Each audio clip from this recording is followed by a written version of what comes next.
Hello বন্ধুরা, আজকে আমি চিকেন রান্না করব। তার জন্য কড়াই পরিমাণ মতো তেল দিয়ে দিয়েছি।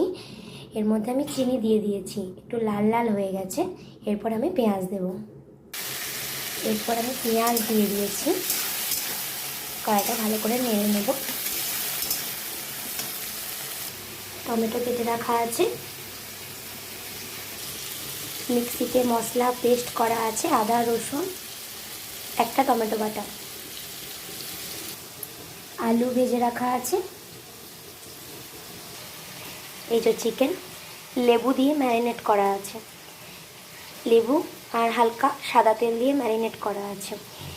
তাহলে দেখতে থাকো বন্ধুরা আমার চিকেন রান্নার রেসিপি।